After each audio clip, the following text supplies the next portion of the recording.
શું ફ્રેન્ડ્સ, તમે ક્યારે વિચાર્યું છે કે આ રીતે પણ કાચી મગની દાળના વડા બની શકે છે, એ પણ તેલમાં તળ્યા વગર કે પછી પલાળ્યા વગર? આપણે કાચા મગનો જ અહીંયા ઉપયોગ કરવાના છે, કાચી મગની દાળનો. જો કેટલા સરસ મજાના એકદમ સુપર સોફ્ટ બનીને તૈયાર થયા છે. મોઢામાં મૂકતા જ પાણી પાણી થઈ જશે ફ્રેન્ડ્સ. ખરેખર મેં એનો ટેસ્ટ કર્યો, વાવ, ખરેખર સુપર્બ લાગી રહ્યા છે. તો ચાલો ફટાફટ બનાવવાની શરૂઆત કરી દઈએ. તો આ માટે સૌથી પહેલા મેં લીધી છે ફોતરાવાળી મગની દાળ, અને જે બીજી દાળ છે એ સાદી દાળ છે, ફોતરા વગરની દાળ છે. જો તમને પસંદ હોય તો તમે ફક્ત ફોતરાવાળી દાળનો પણ ઉપયોગ કરી શકો છો, અને જો તમને પસંદ હોય તો ફક્ત ફોતરા વગરની દાળનો પણ ઉપયોગ કરી શકાય છે.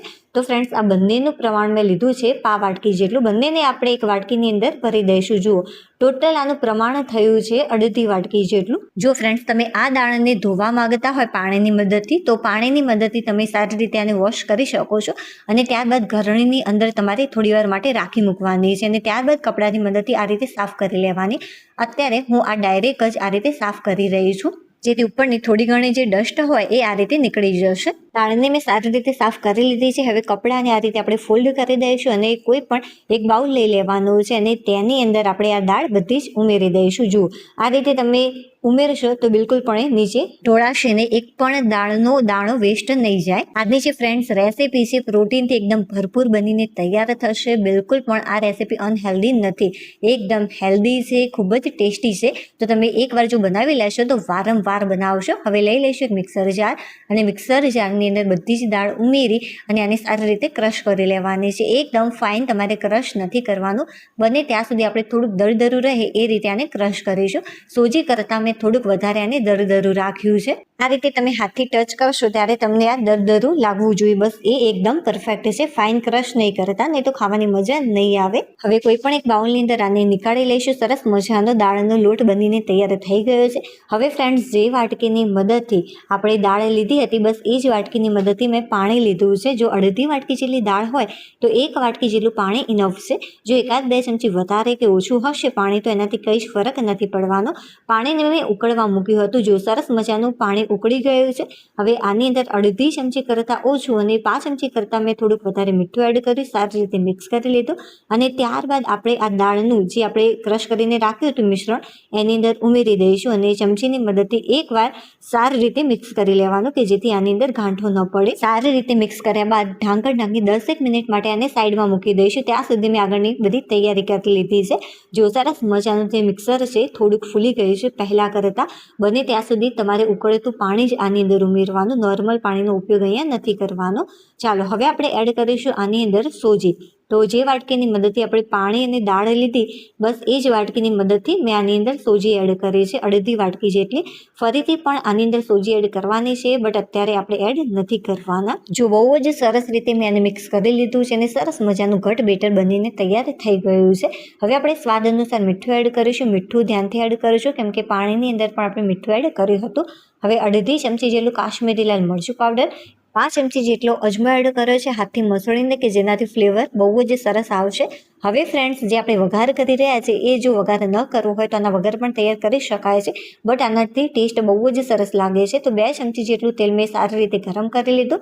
થોડીક રાઈ એડ કરી છે, અડધી ચમચી જેટલી. અડધી ચમચી જેટલું જીરું, 1 ચમચી જેટલો કોથમીરના દાંડીનો ભાગ એડ કર્યો છે. આ ટોટલી ઓપ્શનલ છે, તમે આના વગર પણ તૈયાર કરી શકો છો, બટ આનાથી ટેસ્ટ ખૂબ જ સરસ આવતો હોય છે. એક મોટી ચમચી ભરીને મેં મરચાં અને લસણને સમારીને એડ કર્યા છે.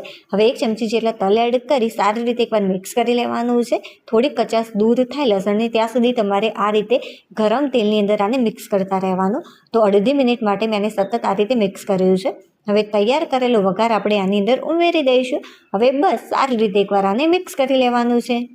અને હા ફ્રેન્ડ્સ, એક વિડીયો બનાવવામાં ખરેખર બહુ જ મહેનત લાગતી હોય છે.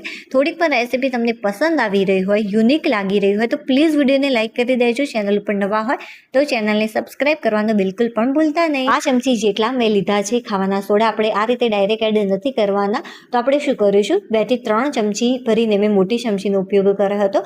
2 થી 3 મોટી ચમચી જેટલી આપણે છાશ લઈ લઈશું, અને તેની અંદર ખાવાના સોડા એડ કરીને સારી રીતે મિક્સ કરી લઈશું. જુઓ, સરસ મજાનું રિએક્શન આવ્યું છે. આનાથી જે નાસ્તો છે સરસ મજાનો અંદરથી સોફ્ટ બનશે.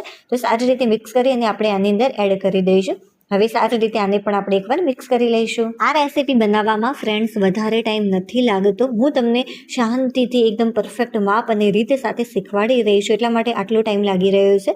બાકી બિલકુલ પણ ટાઈમ નહીં લાગે, ફટાફટ આ રેસીપી બનીને તૈયાર થઈ જશે. તમને ખબર પણ નહીં પડે કે આટલી વારમાં આટલી સરસ મજાની રેસીપી તમે બનાવી લીધી. જ્યારે ફ્રેન્ડ્સ તમે આ મિશ્રણ એડ કરશો છાશ અને સોડાનું, ત્યારે વધારે પડે તો સોફ્ટ થઈ જતું હોય છે. થોડી વાર માટે આને સાઈડમાં મૂકી દઈશું કે જેથી સારી રીતે આ સોજી ફૂલી જાય. ચાલો ત્યાં સુધી આપણે આગળની પ્રોસેસ કરી લઈએ. જો તમે આ ટાઈપની પ્લેટનો પણ ઉપયોગ કરી શકો છો, અથવા તો તમે ડાયરેક્ટ આ રીતે મોટી સાઈઝની જે પ્લેટ આવતી હોય છે ઢોકળાના કુકરમાં, એનો પણ ઉપયોગ કરી શકો છો. તેલથી સારી રીતે તમારે આને ગ્રીસ કરી લેવાની. ચાલો, જે બેટર છે પહેલાં કરતાં થોડુંક સોફ્ટ થઈ ગયું છે. હવે આપણે જરૂર પ્રમાણે આની અંદર સોજી એડ કરીશું. તો આ રીતે થોડી થોડી કરીને સોજી એડ કરતા જવાનું અને મિક્સ કરતા રહેવાનું. તો અત્યારે મેં 2 ચમચી ભરીને સોજી એડ કરી છે. હવે સારી રીતે એકવાર આને મિક્સ કરી લઈશું. જો જરૂર લાગે તો 3 થી 4 ચમચી જેટલી પણ તમે આની અંદર સોજી એડ કરી શકો છો. જ્યારે તમે આ બેટર તૈયાર કરશો ત્યારે તમને થોડુંક હાર્ડ જ લાગશે, બટ જ્યારે સોડા અને છાશનું મિશ્રણ તમે આની અંદર ઉમેરશો ત્યારે આ વધારે પડતું સોફ્ટ થઈ જતું હોય છે. એટલા માટે સોજી મેં તમને પહેલાં પણ કહ્યું હતું કે તમે પાછળથી પણ આ રીતે ઉમેરી શકો છો થોડી. જો ફ્રેન્ડ્સ, એકદમ પરફેક્ટ રીતે આ તૈયાર છે. બહુ જ વધારે પડતું અને હાર્ડ નહીં કરી દેતા. હવે હાથ ઉપર આપણે થોડુંક તેલ લગાવી લઈશું અને સરસ મજાનો ગોળ શેપ આ રીતે તૈયાર કરી લેવાનો. જુઓ, આ ટાઈપનું થોડુંક આપણે સોફ્ટ જ રાખીશું કે જેથી નાસ્તો અંદરથી સોફ્ટ રહે. બહુ જ જો તમે કડક કઠણ લોટ તૈયાર કરી દેશો તો આ હાર્ડ થઈ જશે. એટલા માટે આટલું સોફ્ટ ઇનફ છે. હવે બસ આ રીતે આપણે મેદુ વડા જેવું શેપ આનો તૈયાર કરી લઈશું. હવે એક એક આપણે આ રીતે બનાવતા જઈશું અને આ રીતે પ્લેટની અંદર મૂકતા જઈશું. જુઓ, બધા જ મેં મેદુ વડા આ ટાઈપના તૈયાર કરી લીધા છે. ઢોકળાના કુકરની અંદર મેં પાણી ગરમ કરવા મૂક્યું હતું. પાણી સારી રીતે ઉકળે ત્યારબાદ આપણે આને મૂકી દઈશું. જે ગેસની ફ્લેમ છે તમારે ફાસ્ટ રાખવાની, અને ફાસ્ટ ફ્લેમ ઉપર ફક્ત 10 મિનિટ માટે આને કૂક કરવાનું છે. તમે હાથની મદદથી આ રીતે ટચ કરશો ત્યારે બિલકુલ પણ એ ઉપરથી સોફ્ટ નહીં લાગે. સરસ મજાનું ડ્રાય થઈ ગયું હશે. અહીંયા સુધી તો ફ્રેન્ડ્સ તમે પ્રોસેસ કરી લીધી. હવે ખાસ ધ્યાનથી જોજો, કેમ કે આનાથી જે આ રેસીપીનો ટેસ્ટ છે ખૂબ જ સરસ લાગશે. નોનસ્ટિક પેનની અંદર એક મોટી ચમચી ભરીને તેલને મેં ગરમ કરવા મૂક્યું છે. જુઓ, સરસ મજાના જે મેદુ વડા જેવું શેપ આપણે તૈયાર કર્યો હતો એ થોડુંક ઠંડુ થઈ ગયું છે. હવે આપણે આગળની પ્રોસેસ કરી લઈએ. તેલ સારી રીતે ગરમ થઈ જાય ત્યારબાદ અડધી ચમચી જેટલી રાઈ એડ કરીશું. રાઈ સારી રીતે ફૂટે ત્યારબાદ અડધી ચમચી જેટલું જીરું એડ કરીશું. જીરાથી જેનો ટેસ્ટ છે ખૂબ જ સરસ લાગતો હોય છે. હવે આની અંદર આપણે મોટી ચમચી જેટલા તલ ઉમેરી સારી રીતે આને મિક્સ કરી લઈશું. હવે ગેસ આપણે બંધ કરી દેવાનો કે જેથી બિલકુલ પણ તલ દાજશે નહીં, અને જે મસાલા આપણે એડ કરવાના છે એ પણ સરસ મજાના ગરમ તેલની અંદર કૂક થઈ જશે.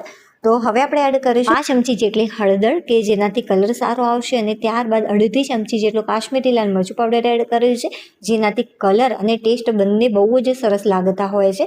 2 થી 3 મોટી ચમચી ભરીને મેં ટોપરાનું છીણ એડ કર્યું છે. ટોપરાના છીણથી જેનો ટેસ્ટ છે ખૂબ જ સરસ આવતો હોય છે. આ પણ ટોટલી ઓપ્શનલ છે, તમે આના વગર પણ તૈયાર કરી શકો છો. અને હા ફ્રેન્ડ્સ, જો મેગી મસાલો પડ્યો હોય અથવા તો પાવભાજીનો મસાલો પડ્યો હોય ઘરે તો ચોક્કસ આની અંદર એડ કરજો, અને થોડુંક ગરમ મસાલો પણ ઉમેરી શકાય છે કે જેથી આ વધારે ફ્લેવરફુલ બને.